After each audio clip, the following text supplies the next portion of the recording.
성경 중에 가장 많은 절이고 성경에서 가장 가운데는요. 시편 119편 말씀입니다. 가장 길고 가장 중심에 하나님의 말씀을 두었다는 것은 하나님 인생의 저와 여러분의 신앙과 인생의 중심이어야 된다라는 것을 이런 표면적인 것만 보아도 분명히 주님이 말씀해 주셨죠.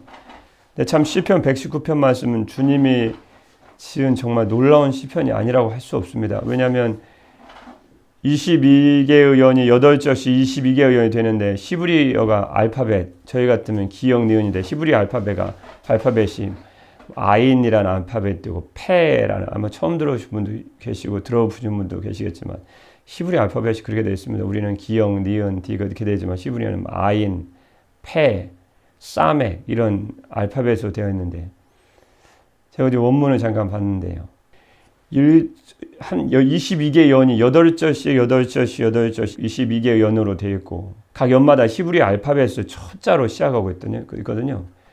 참 놀랍게도 각 8개, 각 22개의 연이 8절씩 되어 있지 않습니까? 한 절, 1절, 2절, 3절, 4절. 그럼 예를 들어서 오늘 시편 본문 말씀이 113절부터 120절까지 말씀인데 113, 114, 115 113도 히브리어 알파벳 사맥으로 돼요. 사맥이라는 알파벳이 있습니다. 우리 기억, 니은 하듯이요. 계속 말씀드리지만요. 사맥으로 시작하고 있습니다. 그러면 한번 시작하기도 쉽지 않지 않습니까? 알파벳이. 우리 삼행시 지어보십시오. 어렵죠. 근데 참 놀라운 것이 히브리 113절도 사맥이라는 알파벳으로 시작되고 114절도 사맥으로 시작했고 115절도 사맥, 116절도 사맥, 117절도 계속 사맥이 8절이 다 한 가지 알파벳으로 되어 있습니다. 그러면 결론적으로 보면 첫 번째부터 22개월까지 히브리 알파벳으로 되어 있는데 각각의 시작의 알파벳이 또 각 절이 다 똑같은 알파벳으로 되어 있어요. 이렇게 시를 지을 수 있습니까? 이건 논리의 노자입니다. 그러면 각각의 알파벳을 다 같은, 예를 들어 기역 1절, 두 번째도 기역, 세 번째도 기역, 네 번째도 기역, 8절이야 기역. 그 다음 두 번째 연은 또 니은, 그 다음도 니은. 그런데 이것은 한 주제로 또 다 돼 있어요. 각 연마다 한 주제로 다. 알파벳이 한 알파벳으로 다 8절씩 다 똑같은 알파벳입니다. 또 8절 끝나면 다음 저 부분도 또 똑같은 알파벳으로. 여러분 그냥 그런가 보다 해서 들어서 그렇죠. 실제 히브리어 원어를 보면 아무 생각이 안 들 정도 놀랍습니다. 굉장히 치밀합니다. 이런데 어떻게 전체가 이렇게 놀라운 시편에 있는데 또 하나의 말씀이라는 주제로 정점으로 딱 만나고 또 하나의 말씀이라는 주제로 각각 8절씩 22개원이 다 다른 주제로 되어 있다는 건 이건 어제 말씀 원어를 보면서 드는 생각 이건 하나님이 짓지 않으면 이렇게 지을 수 없다. 사람을 통해 지었지만 하나님이 지은 것이 아닙니까? 사람은 이렇게 못 지어요 솔직히. 이게 히브리 문학에 그래서 놀라운 시라고 하지 않습니까? 히브리의 모든 그런 시의 형태가 다 들어있어요. 119편 말씀이요. 그러니까 우리가 아무 생각 없이 말씀 보면 그런가 보다도 원어를 보고 직접 들어가 보면 정말 놀라운 하나님의 지으시지 않으면 이렇게 할 수 없다. 어떻게 이렇게 졌냐는 거예요. 이렇게 한 가지 알파벳만 첫 연만 한 가지 알파벳만 시작해서 놀라운 것이고 그 집중적으로 176편 말씀이 하나의 말씀으로 주제가 만나는다는 것도 놀라운 것인데 어떻게 각 연마다 다 똑같은 알파벳으로 첫 절이 다 시작하냐는 거예요. 그것도 그 연마다 같은 주제로 또 모아진다는 거예요. 같은 주제, 또 이렇게 서로 다른 주제, 하나의 말씀. 사람 못한다. 사람이 못한다. 야, 우리는 삼행시 짓는 것도 어려워가지고 사전 찾고 난리가 나는 판인데 어떻게 이렇게 놀라운 시? 우린 읽기만도 이거 한 번 읽으려면요, 한 8장 정도 되는 분량이기 때문에 몇십 분이 한참 읽어야 됩니다. 어떤 분은 한 시간 걸릴 거예요. 그럼에도 이런 주제가 하나의 말씀을 만나고 또 다 다른 주제가 또 하나의 정점으로 원어 보고 제가 놀랬습니다. 어제 다 확인하면서 이건 도대체 이건 사람이 지을 수 없다. 이건 변함없는 정말 하나의 말씀이구나. 오늘은 그래서 하나님의 변함없는 하나님의 말씀을 사랑하는 자라는 제목으로 주의 말씀을 증거하도록 하겠습니다. 본문의 첫 절입니다. 시작입니다. 113절이죠. 시작입니다. 내가 두 마음을 품는 자들을 미워하고 그 다음 말씀이요. 주의 법을 사랑하나이다. 주의 법을 사랑하나이다. 119절 말씀은요. 끝에 119절 말씀이죠. 주께서 내 세상의 모든 악인들을 찌꺼기 같이 버리시니 그러므로 그 다음 말씀이요. 내가 주의 증거들을 사랑하나이다. 주의 법, 주의 증거, 하나님의 말씀. 결국 시편 본문 말씀은 본문 말씀 시편 113절부터 119편 말씀에 113절부터 8절, 120절까지 말씀은 한 가지의 주제로 되어 있습니다. 그걸 알 수 있어요. 그걸 말씀드리려고 113절과 119절 말씀에 내가 주의 법을 사랑하나이다. 그 말씀을 두 번 반복되는 걸 굳이 확인하고 보여드린 것입니다. 그래서 오늘 하나님의 말씀이 하나님의 말씀만을 사랑하는 자라는 제목으로 짓지 않을 수 없다는 거죠. 왜냐하면 하나님의 말씀을 사랑하나이다 라는 말씀은 본문의 주제가 집중되고 있습니다. 지금. 근데 주제 잡는 거 이러면 쉽지 않습니다. 왜냐하면 주석가마다 다르게 잡습니다. 그런데 기도하고 잘 읽어보면요. 주제가 보여요. 주제가. 결국은 하나님의 말씀 사랑하는 자에 대한 말씀이에요. 오늘 주석가 얘기처럼 결국은 오늘 하나님의 말씀이 사랑의 대상이 되는 말씀이다. 맞는 말씀에 참 주제를 잘 잡은 것입니다. 그래서 결국은 하나님의 말씀을 사랑하는 자, 사랑하나이다. 그래서 그 주제가 한 가지 제목으로 집중이 되고 있다는 거죠. 이게 주제가 다 달라요. 그러면 하나님의 말씀을 사랑하는 자. 그러면 하나님의 말씀을 사랑하는 자는 첫 번째 어떤 자일까요? 어떤 모습일까요? 두 마음을 품지 않습니다. 여러분 주님을 사랑합니다. 보여주십시오. 주님을 사랑하는 자는 어떤 자일까요? 어떤 모습으로 어떤 마음과 신앙자에서 살아갈까요? 두 마음을 품지 않습니다. 어떤 두 마음일까요? 하나님의 말씀을 신뢰하지 않는 두 마음을 품고 살아가지 않습니다. 두 마음이라는 건 항상 하나님을 신뢰하잖아요. 세상도 믿었다가 주님도 믿었다가 세상도 갔다가 주님께로 갔다가 야고보서 말씀대로 마음에 정함이 없이 살아갑니다. 그런데 하나님의 말씀만을 살아가는 자는요. 두 마음 이렇게 정함이 없는 세상과 주님 사이에서 하나님의 말씀과 세상 생각과의 사이에서 갈팡질팡하는 두 마음으로 품고 살아가지 않습니다. 여러분 엘리야가 이스라엘 백성들에게 하나님이면 하나님을 택하고 우상인 바알을 택하려면 바알을 택해라. 두 사이에서 헷갈리는 반응하지 말고 하나님이면 하나님이 살아계신 하나님이면 여호와 하나님이면 하나님이시면 그분을 택하고 바알이 하나님 신이면 그를 택해라. 근데 하나님 유일신 하나님이지 않습니까? 여호와 하나님이 113절 말씀 내가 두 마음을 품는 자들을 어떻게 해요? 미워하고 이런 두 마음 헷갈리는 마음을 갖고 살아가는 사람은 미워한답니다. 그리고 주님의 법을 사랑하나이다. 하나님을 사랑한다는 것은요. 그냥 피상적인 것이 아닙니다. 한 발을 떼라는 거예요. 주님이면 주님, 세상이면 세상이라는 거예요. 주님 사랑하려면 주님 사랑하면 푹 빠지고 세상 사랑하면 세상 사랑하면 푹 빠져야지. 양다리 딱 걸쳐서 이스라엘 백성처럼 엘리야가 꾸짖은 것처럼 하나님이면 하나님을 택하고 바알이면 바알을 택하라. 우상이면 우상을 택해라. 요즘 우리가 신앙생활에 대부분 잘 아시겠지만 제일 헷갈리는 것이 성도의 신앙에 딱 두 발을 딱 딛고 하나님이 부르시면 네 제가 여기 있습니다. 때로는 여기 갔다가 주님 안 보실 때는 여기 갔다가 항상 주님 보시지만요. 자기 생각으로 왔다 갔다. 그래서 하나님 말씀 오늘 말씀에 결단을 촉구하시는 거죠. 결단을. 한쪽에 발을 딛고 한쪽 발을 떼라는 거예요. 하나님이면 하나님, 세상이면 세상. 그 제일 어려워하죠. 성도님들 제일 어려워합니다. 그러나 선택해야 돼요. 왜냐하면 하나님을 사랑하는 자는 두 마음을 품고 살아가지 않거든요. 세상과 주님 사이에요. 참 신앙 결단이 필요합니다. 그래서 우리가 성령님의 능력을 의지하고 기도가 필요하죠. 114절 말씀에도요. 오늘 말씀은 그래서 어렵지 않은데요. 주는 나의 은신처의 방패시라. 내가 주님의 말씀을 바라나이다. 주님의 약속의 말씀에 제가 희망을 겁니다. 다 주님께 두 마음 품지 않고 주님을 바라보는 주님의 말씀을 바라보는 신의 자세입니다. 115절 말씀에도요. 너의 행악자들아 나를 떠나했지어다. 행악자들아 나를 떠나했지어다. 나는 내 하나님의 계명들을 지키리로다. 자신의 신앙생활에 방해하는 악을 행하는 자들을 떠나라는 거죠. 왜냐하면 주의 말씀을 신뢰하고 그 말씀대로 자기가 살아가야 되기 때문에 주의 말씀대로 행하겠다는 강한 의지를 표현하고 있습니다.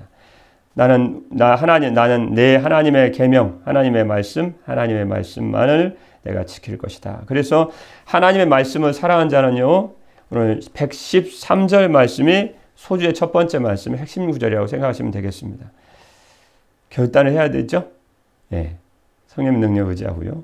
하나님의 말씀을 굳게 신뢰하고 의지하지 않는 두 마음을 품지 않고 살아간다. 한 마음 품어야 되죠. 야고보서 4장 8절 말씀에 보시면 하나님을 가까이 하라. 그리하면 너희를 가까이 하시리라. 죄인들아 손을 깨끗이 하라. 그 다음 말씀에요. 두 마음을 품은 자들아 마음을 성결하게 하라. 두 마음을 품은 성도들이여 마음을 순결하게 하십시오. 두 마음을 품고는 참 어렵죠, 솔직히. 그러나 가야 하는 길입니다. 그래야 하나님을 뵐 수 있어요. 그 말씀 어디 있을까요? 마태복음 5장 8절 말씀에 마음이 청결한 자는 복이 있나니 그들이 하나님을 볼 것이며. 왜 제가 하나님이 살아계심이 안 보입니까? 그건 두 마음을 품어서 그랬습니다. 성경 말씀에 근거하면. 마음이 청결한 자는 두 마음을 품은 자를 의미합니다. 원어적으로요. 그래서 두 마음을 품은 자는 하나님을 뵐 수 없습니다. 마음이 청결한 자는 복이 있나니 그들이 하나님을 볼 것이다. 신명기서 6장 4절 말씀에 하나님은 또 결단을 요구하시죠. 이스라엘아 들으라. 우리는 영적 이스라엘이 아닙니까? 우리 하나님 여호와는 오직 유일한 하나님이시니 너는 마음을 다하고 뜻을 다하고 힘을 다하여 내 하나님 여호와를 사랑하라. 오직 내가 내게 명하는 이 말씀은 너는 마음에 새기고. 하나님의 말씀을 사랑하는 자는 첫 번째 두 마음을 품지 않는다라는 말씀이었고요. 하나님의 말씀을 사랑하는 자는 어떤 자일까요? 어떻게 살아갈까요? 하나님의 약속의 말씀에만 소망을 두고 살아갑니다. 다른 곳에 소망을 두지 않습니다. 그 말씀 어디 있을까요? 116절입니다. 116절 시작입니다. 주의 말씀대로 나를 붙들어 살게 하시고 내 소망이 부끄럽지 않게 하소서. 무슨 말씀일까요? 주님의 약속하신 말씀대로 저를 붙들어 살게 해 주십시오. 붙들어 116절, 117절 말씀에도 첫 절이 나를 붙드소서 동의어로 되어 있습니다. 그래서 이 주의 약속하신 말씀대로 나를 붙들어, 이 붙들어라는 말씀은 결국은 세상의 유혹과 시험으로부터 저를 지켜달라는 거죠. 그래서 시험과 유혹에 직면하고 살아갈 때마다 그것과 싸워 그 세상의 시험과 유혹에 가라앉지 않고 굴복하지 않고 꿋꿋하게 견뎌낼 수 있도록 저를 붙들어 달라고 기도하고 있습니다. 그래서 시편 바로 이어진 117편 말씀에도 보시면 나를 붙드소서 그리하시면 내가 구원을 얻고 주의 율례들에 항상 주의하리이다. 그런데 이제 116절 말씀 잠깐 다시 보시면요. 내 소망이 부끄럽지 않게 하소서. 무슨 말씀일까요? 하나님이 저희를 구원해 주시겠다는 하나님의 약속의 말씀이 지켜지지 않으므로 그런 일이 없을 텐데요. 그런 일은. 구원의 약속의 말씀이 지켜지지 않으므로 제 소망이 헛되게 되는 일이 없게 해 주십시오. 반대로 말씀드리면 하나님의 말씀을 사랑한 자는요. 하나님의 약속의 말씀에만 지금 시인이 소망을 두고 살아가고 있음을 분명히 알 수 있습니다. 하나님 약속의 말씀에 제가 소망을 다 두고 살아가고 있으니까 저를 구원하시겠다는 약속의 말씀에 지켜지지 않으므로 제 소망이, 제 기대가 무색하게 되는 일은 없게 해주십시오. 물론 이런 일은 안 일어나죠. 시인이 무색하게 될 것이 아닙니까? 그런 것이 아니고 이루어질 줄 하나님의 말씀에만 소망을 둔 자에게 그 구원하시겠다는 구원의 소망이 이루어질 것이라는 반드시 이루어질 거라는 확신에 찬 시인의 고백이라고 할 수 있습니다. 안 누리면 어떻게 합니까? 그런 뜻이 아니고요. 이루어질 줄 믿습니다. 이루어 주십시오. 그런 의미를 가지고 있습니다. 그래서 내가 117편 말씀 보시면 나를 붙드소서 그리하시면 내가 구원을 얻고 내가 구원을 얻고라는 히브리어 아와 쉐와라는 말씀은요 강동사로 되어 있습니다. 쉽게 말씀드리면 나는 반드시 구원을 얻을 것입니다. 그러니까 안 구원해 주시면 어떻게 합니까? 그런 뜻이 아니고 나는 반드시 구원을 얻을 것입니다. 그래서 어떻게 해요? 저는 주님 말씀을 사랑하는 자인데 그래서 주님의 약속의 말씀, 구원의 약속의 말씀에만 제가 소망을 두고 살아가겠습니다. 뜻의 말씀입니다. 118절 말씀처럼 잠깐 보면 주의 율례대에서 떠나는 자는 주께서 다 멸시하셨으니 그들의 속임수는 허무함이니이다. 결국은 주님의 약속의 말씀에서 떠나는 자는 하나님께서 다 멸하실 것이다. 그런 말씀이죠. 그래서 하나님의 말씀을 살아가는 자는 두 번째요. 하나님의 말씀에만 약속의 말씀에만 소망을 두고 살아갑니다. 두 마음을 품지 않고 하나님의 약속의 말씀에만 이제 소망을 두고 살아가죠. 예레미야서 17장 그런 말씀 많은데 성경이에요. 예레미야서 17장 13절 말씀에 보시면 하나님의 약속의 말씀에만 소망을 두는 것이 말씀이죠. 이스라엘의 소망이신 여호와여 나오네요. 무릇 주를 버리는 자는 다 수치를 당할 것이라. 무릇 여호와를 떠나는 자는 흙에 기록되오리니 다 지워지겠네요. 이는 생수의 근원이신 여호와를 버림이니라. 이사야서 40장 31절 말씀 보시면 주님의 영혼의 양식입니다. 오직 여호와를 앙망하는 자는 새 힘을 얻으리니 독수리가 날개치며 올라옴 같을 것이요 다른 박질하여도 돈비하지 아니하겠고 걸어가도 피곤하지 아니하리로다. 시편 62편 1절 말씀에 다윗은 이렇게 소망이신 주님을 노래합니다. 나의 영혼이 잠잠히 하나님만 바라며 나의 구원이 그에게서 나오는도다. 오직 그만이 나의 반석이시오 나의 구원이시오 나의 요새이시니 내가 크게 흔들리지 아니하리로다. 그래서 하나님의 말씀을 사랑하는 자는요. 두 번째 반드시 하나님의 약속의 말씀에 모든 소망을 두고 살아가게 되어 있습니다. 하나님의 말씀을 사랑하는 자는 세 번째요. 하나님의 심판을 믿습니다. 그 말씀 어디 있을까요? 119절 말씀입니다. 119절. 시작입니다. 주께서 세상의 모든 악인들을 찌꺼기같이 버리시니 그러므로 내가 주의 증거들을 사랑하나이다. 왜 주님의 증거들을 사랑해요? 왜 주님의 말씀을 사랑해요? 악인에 대한 심판을 믿거든요. 주께서 세상의 모든 악인들을 찌꺼기같이 버리시니 여러분 찌꺼기가 무엇입니까? 찌꺼기 히브리어 식임입니다. 식임. 용광로에서 나오는 광물의 찌꺼기 솔직히 쉽게 말씀드리면 쇠똥입니다. 쇠똥. 예, 찌꺼기. 용광로에서 나오는 찌꺼기. 그래서 주님께서 세상의 모든 악인들을 용광로에서 만드는 쇠똥처럼 버리실 것입니다. 악인에 대한 공의로우신 하나님의 심판을 말씀하시고 있죠. 그래서 마지막 절 120절 말씀에도요. 역시 심판에 대한 말씀이 이제 마지막 절에 나오겠죠. 내 육체가 주를 두려워함으로 떨며 내가 또 주의 심판을 두려워하리 하나이다.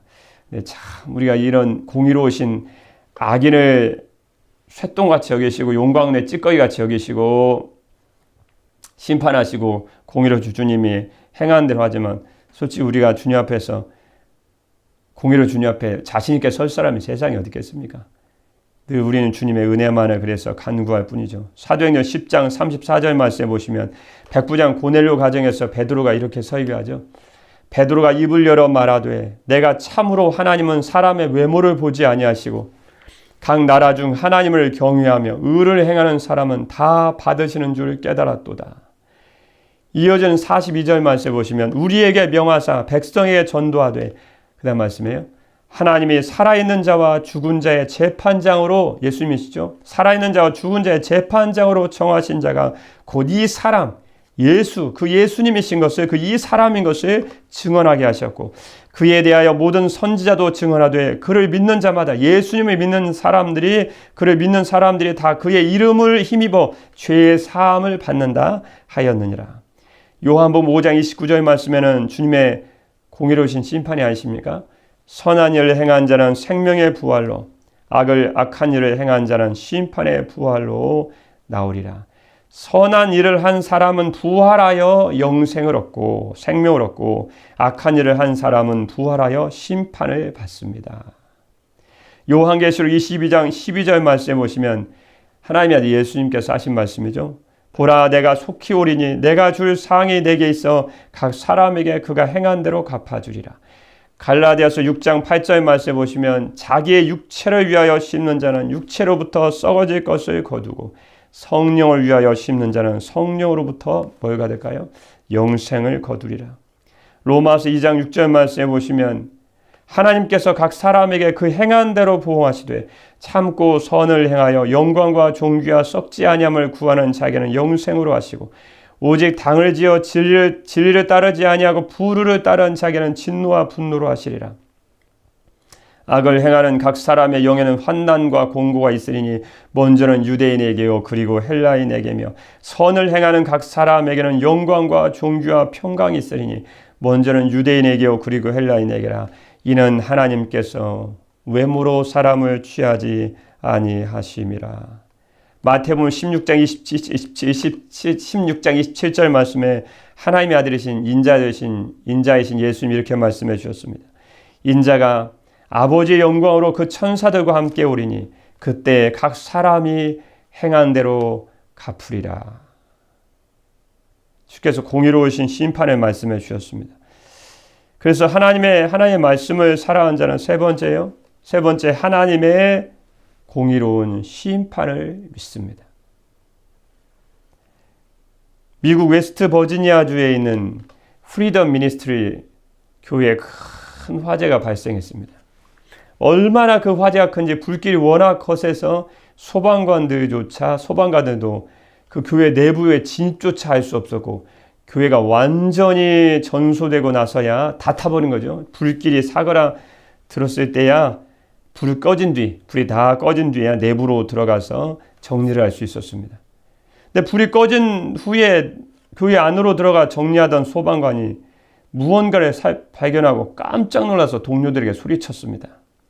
이봐 여기 이 성경책이 하나도 불에 타지 않고 멀쩡히 있는데 이게 가능해? 저도 SNS에 올라온 그 성경책을 봤거든요. 하나도 안 탔어요. 그 많은 성경책들이. 성경책 싸놓고 사진을 찍었더라고요. 교회 건물에 완전히 그 불길이 거세서 다 전수가 됐는데 성경책은 안 탔어요. 또 어느 소방관이 또 십자가를 보더니 세상에 여기 십자가도 그대로야. 전혀 불에 타지 않았어. 십자가도 그대로고 성경책도 그대로인 거예요. 교회 건물 완전히 전수가 되고 다 타버렸는데 하나님이 기적 같은 역사를 체험하고 경험한 소방관들이 멀쩡한 성경책과 십자가를 사진에 찍어가 SNS에 올려서 화제가 된 일이 있었습니다. 잿더미가 된 교회 건물에서 불에 그을리지조차 않은 성경과 십자가를 본 사람들은 사진을 구경하면서 이건 하나님께서 행하신 기적이다 라고 평가를 했답니다. 여러분 지금 이 시대에도 하나님의 살아계심과 그분의 말씀에 운동적인 그분의 말씀이 역사하고 계심을 주님은 이런 사건을 통해서 보여주신다는 것이죠. 여러분 이렇게 변함없는 지금도 영원히 살아 역사하시는 하나님의 말씀을 살아가는 자는 첫 번째 두 마음을 품지 않습니다. 두 번째 하나님의 약속의 말씀에만 소망을 둡니다. 세 번째 하나님의 공의로운 심판을 믿습니다. 오늘 이후로 저와 여러분은 하나님의 말씀을 굳게 믿고 의지하지 않는 마음인 두 마음을 품지 않고 구원에 대한 하나님의 약속의 말씀에만 굳게 소망을 두고 살아가며 하나님의 공의로우신 최후 심판을 믿는 하나님의 말씀만을 살아가는 자로 살아가심으로 여러분의 삶에서 살아 역사하시는 하나님의 살아계심을 체험하고 구원의 은혜를 경험하며 장차 다시 오실 공의로우신 하나님께서 베풀어 주시는 칭찬과 영광과 존귀함에 모두 동참하는 우리 존귀한 주님의 사랑받는 주님의 귀한 백성들 되시기를 우리 주님의 이름으로 축복합니다. 기도하겠습니다. 보라 내가 속히 오리니 내가 줄 상이 내게 있어 각 사람에게 그가 행한 대로 갚아주리라. 아멘. 사랑의 우리 주 하나님 아버지, 저희들은 공의로우신 하나님의 역사하심을 믿습니다. 오늘 하루도 하나님의 말씀을 굳게 믿고 의지하지 못하는 마음인 두 마음을 품지 않고 구원에 대한 하나님의 약속의 말씀에만 모든 소망을 두고 살아가며 하나님의 공의로우신 심판을 믿는 하나님의 말씀을 살아가는 자로 살아감으로 하나님의 살아계심과 구원의 은혜를 경험하며 장차 다시 오실 주님께서 베풀어 주시는 칭찬과 영광과 존귀함에 모두 동참하는 저희가 될 수 있도록 축복하여 주옵소서. 각 사람이 행한 대로 갚아주시는 우리 주 예수 그리스도의 이름으로 기도드립니다. 아멘.